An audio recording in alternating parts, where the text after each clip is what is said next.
Hello and welcome to my review of the Tyranids Start Collecting box set. This is the set that Games Workshop I think still have on their store. They're saying it's a 2016 set. It will cost you £50. If you looked at my unboxing, you'll have seen that Maths Cat did her maths and she found out that it will save you a whopping £32, and that's because the Hive Tyrant is a full Hive Tyrant kit in the set. Typically that is £33, the Warriors are £31 and the Gargoyles are £18 for 10, so that's a saving of £32. So already you buying this set, if you're just interested in another Hive Tyrant or a Swarm Lord or a Flying Hive Tyrant, otherwise known as a Flyrant, then you'll have already saved £14 just by getting this set. It's a great value set. It's actually better value than the newer set that they've brought out. And other than the Gargoyles, the Hive Tyrant and the Warriors are actually pretty good models. I'll start off by saying the Gargoyles are my least favourite in this set. They have the most work.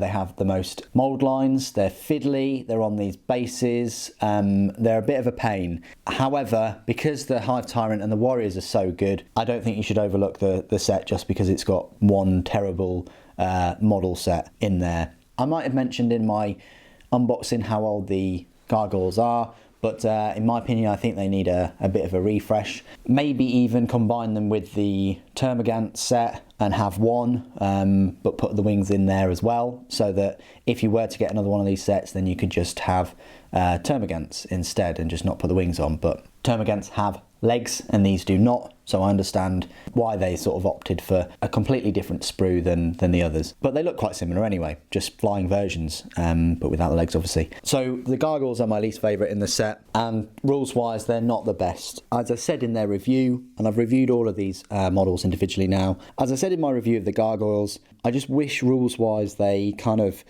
were a bit like the Krillin Gears War, in that they had another ability that they could protect bigger creatures, specifically flying creatures like the Hive Crone and the Harpy and a Flying Hive Tyrant. I wish Games Workshop make a couple more flying creatures for Tyranids. That would be great, but I'm pleased that they do have a Hive Crone and a Harridan and things like that.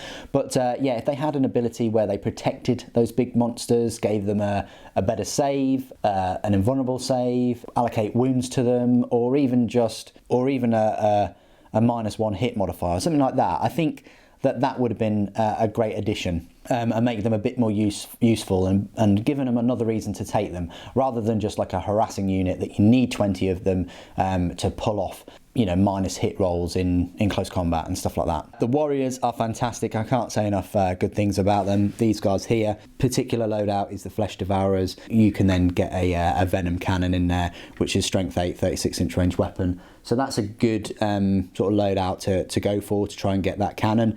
And they're kind of Space Marine equivalent, but with 3 wounds, with a slightly worse save. There's Synapse. You can equip them with the Bone Swords, the Rending Claws, Whips, you name it. So they're a good choice, a good solid troop choice, and 6 of them is very stable 18 wound unit there that doesn't break the bank too much in terms of points. And then we come to the Hive Tyrant. Absolutely stunning model, still holds the test of time.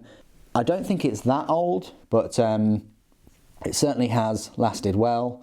The wings, I'd say, probably the worst part. You need a bit more of a refresh with those, put some more veins in and things.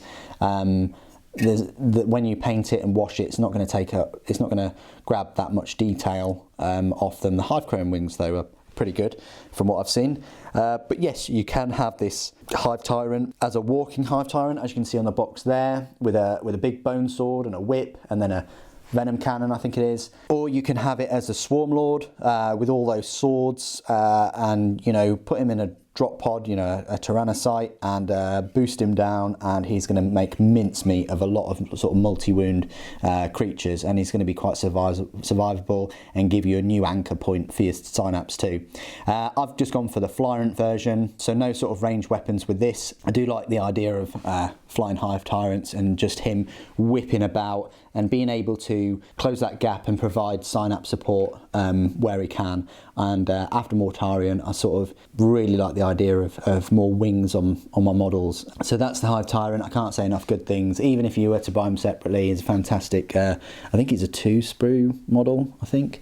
Yeah, fantastic model, and another reason just to get this set, him and the Tyranid warriors. So in summary, I do prefer this set more than the new one because the Hive Tyrant and the Guard are just fantastic combined, whereas in the new set you do get that fantastic Trigon, which I didn't realise was 8 years old. It's 2009 I think it came out, but unfortunately the Trigon just doesn't sell that set as it is, like just on its own, whereas the Hive Tyrant options and the warriors make this set a better choice. Unfortunately the Gargoyles aren't nearly as good as Gene Stealers, but those Gene Stealer models are 13 years old now.